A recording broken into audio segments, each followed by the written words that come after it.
So here we are on the first week of the month, and it's time for another net worth update video. And this one is actually the fourth video in my series. So let's look at how I've progressed or increased my net worth in July. Hey guys, welcome back to the channel. If you are new here, my name is Dred and I post personal finance and dividend investing videos. And currently I am documenting my journey in paying off my student loans. So if you're interested in seeing how everything unfolds or just want to show your support, then please consider subscribing to the channel, liking this video, and also sharing this video. Now without out of the way, let's get back to the main thing. So on my third net worth update video, I had a net worth of around $6,000, which is an increase of around $750. Comparing June to May, that was only around 14% growth. Now for July, it's honestly a mixed bag. It felt like I was spending a lot, but at the same time I wasn't. So I'm actually going to explain that to you later on. So let's jump over to my laptop right here so we can see how far I've progressed. And by the way, the numbers here are logged in as of July 31st at 5 p.m. All right, so let's go over and start with my assets right here. As you can see, I have three checkings account right here. This is my Wells Fargo account, this is my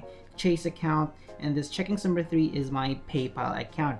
Now for checkings number 1 with Wells Fargo, we have $954.40, and with Chase I have $1,238.18 right now. And then lastly for my PayPal, I have $1,280.69. Now what's really amazing is that here with my savings account, originally I had 3, now I have 4, and I'm actually going to explain that to you right now. So first one is for my Ally Bank number 1, which is primarily reserved for my tax savings. Right now we have $7,869.82. Then for my Ally Bank number 2, we have $2,497.69. And then Yoda, which is also another savings account for my personal, I have $1,604.76. Then the new one right here is Wealthfront. Right now it has $301.03. Now if you compare this one to last month's cash numbers, July actually experienced the same inflow of cash from my income, but you know what, I got less expenses. So you'll see this is the main reason why I have, like, 4 digits for 2 of my accounts and 3 digits closing to $1,000 on my checkings number 1. I mentioned in my previous video though that I expected that my numbers for my tax savings account will be much, at least the growth or the extra money into it will be a lot lower, and that's pretty much what we see right here. It only grew around $250 at least. It actually grew around that much, because one of the high ticket items that was supposed to happen on the first week of July happened on the last week of June, so I added that there instead of like catching it up on July. Now for my personal savings right here, which is this 2, well, you can actually include this one, but I will explain to you that one later. So for my personal savings at Ally Bank and then at Yoda, the price income that I get from Yoda and then the interest income that I get from Ally Bank, they're basically helping out to make more money on these personal savings account passively. So that's good right there. Now for the last one right here, which is Wealthfront, I'm actually considering this one as my sinking fund. I did this because I wanted to save up for a PC upgrade and also our planned travel to Hawaii this October. So I have it there right now. Because within Wealthfront, you can actually create sub accounts. So I have 2 sub accounts already for this sinking fund, which is one for the PC upgrade and one for the Hawaii travel. Now in terms of the numbers for each sub accounts, I have $100 reserved right now for PC upgrade and then $200 for my Hawaii travel. For my sinking fund, I'm actually contributing at least $150 here every month, $50 for the PC upgrade and $100 for the travel. So let's go over here to my investment accounts right now. I have 5, as you can see. Previously I have only had 4, 2 for the stock investments and then 2 for cryptocurrency assets now, and then I added a new one for my stock investments. I'm going to explain that later on. Now let's go first over here to Webull. We have $7,289.11, and then for TD Ameritrade, which houses my Roth IRA, I have $1,167.49. Now for Coinbase, I have $1,307.06, and then BlockFi with $415.53. Now the last one here is Public at $107.46. Now I'm still actively adding $100 to my Webull account and my TD Ameritrade, continually upgrading my portfolio, adding more to it, consistently adding cash so that I can keep on growing my assets there, keep investing in dividends and keep growing my retirement account. Now, Public is my latest addition to my stock investment platforms because Public is actually a unique sort of platform. Think of Twitter mixed with Robinhood. It has this social media elements to it, and that's what I really like because I can see who are actually investing in what stocks and what their opinions are, and kind of like more in a very real-time setting, sort of. Now, I opened this in the first week of July with the goal of creating a growth-focused portfolio. As of right now, though, I am not contributing to it every month because I don't have the extra money to commit to it. However, I am relying on the free stocks that I get whenever somebody signs up to my Public referral link. So with that in mind, here's a plug. Please consider checking out Public and also, signing up to the platform because you do get some free stocks there. It's free money, so, go ahead and grab that opportunity. Going back here to my cryptocurrency account right here with Coinbase and BlockFi, there is a growth obviously compared to last month because Bitcoin pretty much experienced another growth as well. It pretty much reached $4,000 and then went back down, but it's hovering on that price range at the moment. That's why you're seeing a growth of around $400 on both of my cryptocurrency accounts. And here's another plug as well. Definitely consider BlockFi if you want to make your cryptocurrency work for you. I know there are some legal battles with BlockFi right now in 4 different states here in the US, but then again, if you want your cryptocurrency to work for you, then definitely consider BlockFi because I believe they're offering like around 3% to 8% interest on your cryptocurrency if you just hold it in that account. So let's go over back here to my total assets right now. For the month of July, it is at $24,203.17. This is an increase in dollar amount of $2,870.68. And in terms of growth rate, that is 13.46%. Now, to comment on this, I can attribute this big growth in assets to pretty much just one thing, less expenses. Now, I mentioned earlier that it felt like I was spending a lot of money, but at the same time I wasn't, and that's because I had multiple purchases for my father's birthday. Although the entire thing really didn't even cost me a lot, probably like less than $150, but what happened was that I was doing a lot of purchases that add up to that amount. Now, I'm not actually used to spending many times in just one day or a couple in a short period of time, so that's pretty much why I was feeling that way. But you know what, overall I am happy with how my assets have turned out for the month of July. So let's go over here to the liabilities section. I have 3 credit cards now,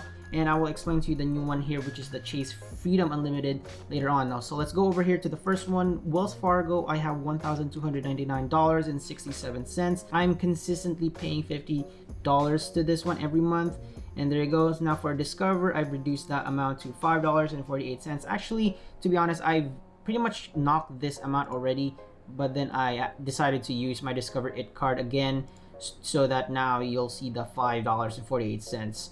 Now with the new one here, Chase Freedom Unlimited, I have $129.37. Now, I'm actually not an expert in credit cards here, and the main reason why I actually got the Chase Freedom Unlimited is because my intro APR for Wells Fargo is about to expire this August, so I decided to look for other cards that might have a good perks or great benefits, and most importantly, they have a balance transfer offer of 0% as well.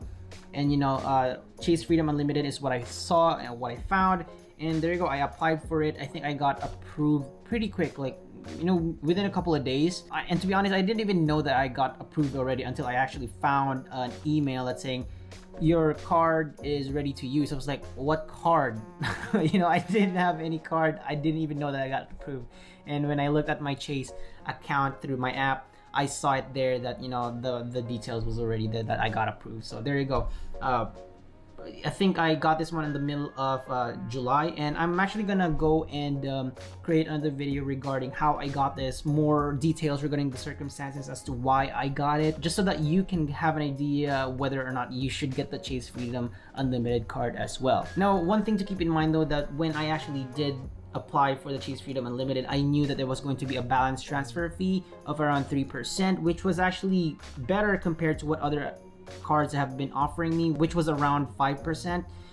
That 5%, if you actually think about it and calculate it with my number from Wells Fargo, that's more than the $50 that I usually spend on paying off my credit card bills. So it wasn't worth it to me, so might as well just have less than that. So there you go, I took the 3%. But anyway, that's it for my credit cards. Let's move on to my student loans right here. Student loans, Salome, we already know it's gone. I've paid it off in the month of June. And then after that, for College Avenue, right now I have $1,828.34. And then for my final part right here, which is my Ed Financial, I have $11,343.14. Now, previously, I don't actually have this data right here. This is just pretty much a breakdown of what I have in Ed Financial because they are separated into 4 accounts.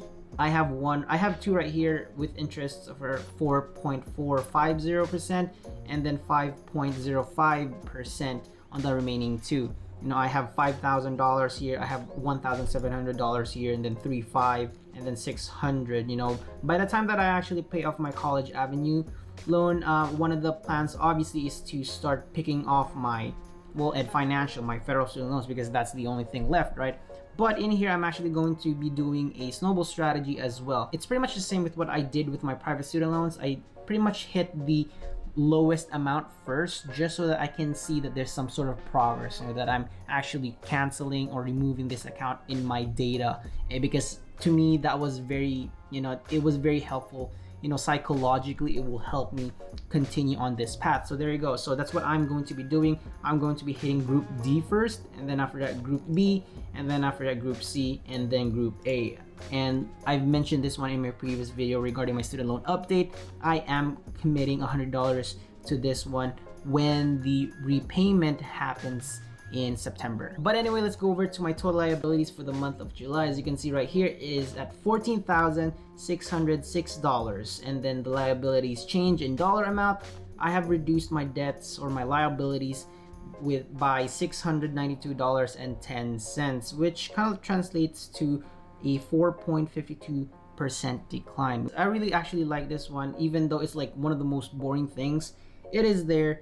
The main thing is that we're actually reducing debt or my liabilities, because that is one of the ways, or at least what I know is one of the paths to becoming financial, if you really remove all your liabilities. The addition of my new credit card, which is the Chase Freedom Unlimited card, has a limited impact on my liabilities, to be honest, because if you actually look over here, it feels just like I moved my Discover It card debt to my Chase Freedom Unlimited card. So really, there's not much thing to cover when it comes to my liabilities, because I've pretty much kept the same account aside from adding my new credit card. Then I'm actually paying off some of these debt as well, so there's really no such thing as me increasing my debt right now. So there is nothing exciting really happening here for the month of July when it comes to my liabilities, but that is pretty much how you will be growing your net worth as well. You're gonna be growing your net worth by doing boring but consistent methods. And here we are on the moment that you've been waiting for. Let's go over to my net worth right here. For the month of July, my net worth is $9,597.17, and that is a dollar change of $3,562.78. In regards to the growth rate, that is 59.04%. That is basically a 4 times to 5 times increase compared to last month, June. And there you go, guys. Those are my numbers for my net worth in July. And to be honest, I am really happy with this number because finally I am in the 4 digits. Now, obviously, I've been in the 4 digits for a very long time now, ever since I got out of the red. But it is very comforting that I am at that level now. But to be honest as well, I do believe that I could have done better. Now I am expecting a little bit of dip in my income for August though, so you can expect in the next round of net worth update, the growth numbers will be a little bit smaller or slower compared to this month. But if I can somehow find a way to compensate for that loss, then obviously I wouldn't be experiencing this dip at all. But on the other hand though, I am a little bit excited for this month though, because I am considering this month as a month of testing. I am going to test out different ways to make money online, such as staking my cryptocurrency in Cake DeFi so that it can work for me. And I'm actually going to try out Etsy to sell digital products. I really want to supplement my income and not just rely on what I am doing right now. Having a social media agency or a dividend portfolio that pays me every month is nice, but you get to that point where you kind of just think about what's next or what can you do more of in order to continue making more money. And that's it for the video. Thank you so much for watching. If you have any feedback or any type of comments regarding my spreadsheet or the way I'm actually making my videos,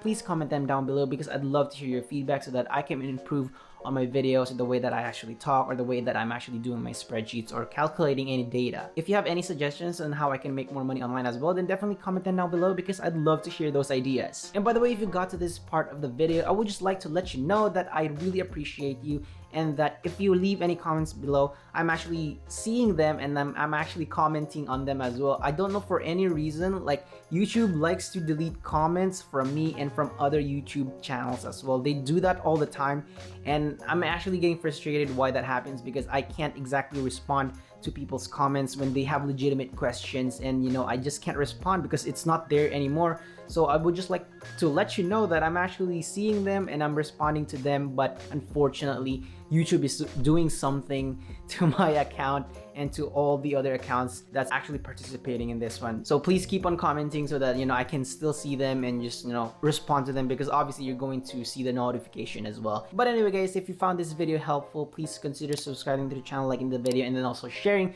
the video. And I'm also on Instagram at DailyDread, so please consider adding me there as a friend. We can chat, collaborate, and then also exchange some ideas. So I hope you have a wonderful day, and we'll see you in the next video. Bye.